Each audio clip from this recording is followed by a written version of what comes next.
Okay, so here's some foreshadowing for our random pivots. If the randomly chosen pivot is close enough to the median, so we're going to say in that middle 25 to 75 percentile range, so somewhere either 25% lower than the median or 25% higher than the median, we'll get an average running time of big O of n log n. We can't use the master theorem, the master method, for this approach. So we're going to show the running time of quicksort in another way, and this is where our linearity of expectations is going to come into play. Alright, so here's the theory that we want to prove. For every input of the array of length n, the average running time, first time talking about average really, the average running time of quicksort with random pivots is big O of n log n. This is a pretty big deal because it means that the average running time is closer to the best case than it is the worst case. So best case is n log n, average case is n log n, worst case is n squared. And I do want to make a note here that average is referring to sort of the algorithm itself, not the input. So if you take the exact same input and run quicksort 1,000 times, it's the average of that 1,000. It's not the average of taking quicksort on 1,000 different inputs. Might seem like a subtle difference, but it makes sense. It makes a difference in the analysis that we would do. Alright, so here's quicksort all on one slide. So when you're implementing quicksort, I recommend taking a look at this slide.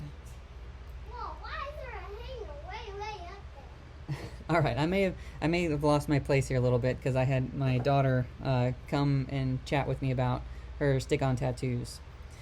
Okay, so here's your implementation of quicksort, and all details here on a single page. So if you notice, almost all of the work is done right here, right? Constant amount of work here, moving the pivot to the left.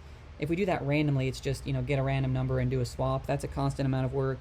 These are just function calls, constant amount of work essentially to do the function calls, and t of n over something amount of work otherwise. So really all of the computations are done in partition, which is right here. So that's a key thing to understand, is for most recursive functions, it's the combine step, the conquer step, where all the work is done. Okay, so we are going to count the number of comparisons performed inside the loop. So if you run through this code, you go into this function, you come into this function, you're here. The for loop is where all the work is done, because again, this is constant amount of work, this is constant amount of work. So if you're trying to really tack down where all the work is done, it's here. So if we're trying to count something up, the easiest thing it turns out to count up is this comparison here. How many times do we compare a value to the pivot? That is what we're going to use for computing the running time of quicksort. Alright, and to do this, we're going to need some extra notation. So let me introduce some notation that's zi. This is the ith smallest element of an input array, not the ith element. So for example, what is z1?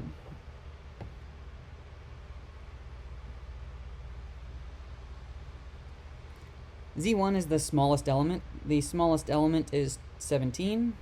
So that's Z1. What is Z2?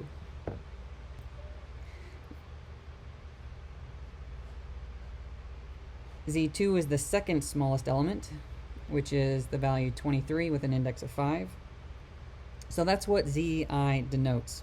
So here are all your Z values for the entire array. You've got your index row here, you've got your values, and you've got your Z values.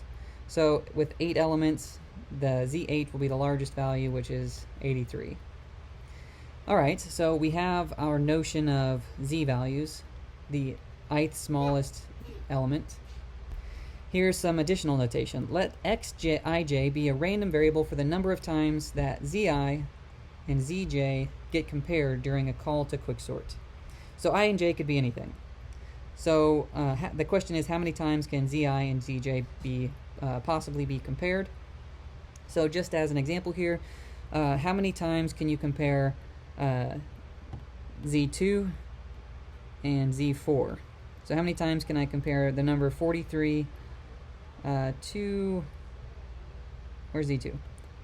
To the number 23. How many times can those two elements be compared? And actually, yeah. So this is your exercise question 1. How many times can two elements be compared by a single run of the quicksort algorithm? So here I would like you to dig into question 1 of the exercise, and we'll go back and forth from exercise to videos.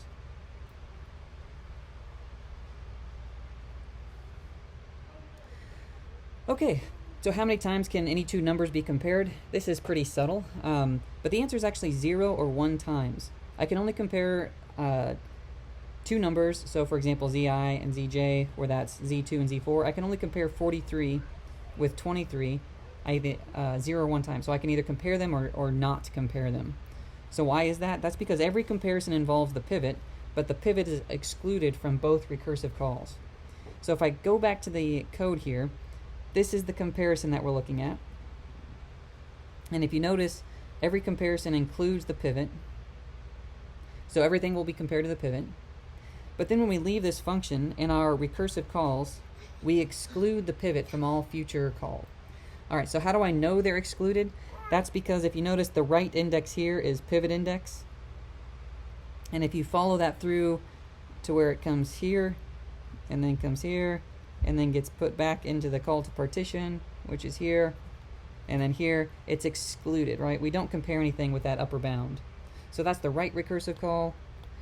The left recursive call is pivot index plus 1, which then ends up coming through here, left index, left index, left index, and left index is 1 beyond the pivot, so it never gets included in another comparison again. Okay, so my next question is for you to draw out a recursion tree and see how many comparisons there are. So we're going to count the total number of comparisons. So how many comparisons will be performed by quicksort if we always pick the median element as the pivot? You only need to consider the case when n is equal to 8. So draw a recursion tree for an n is equal to 8 perfect pivot selection recursion tree.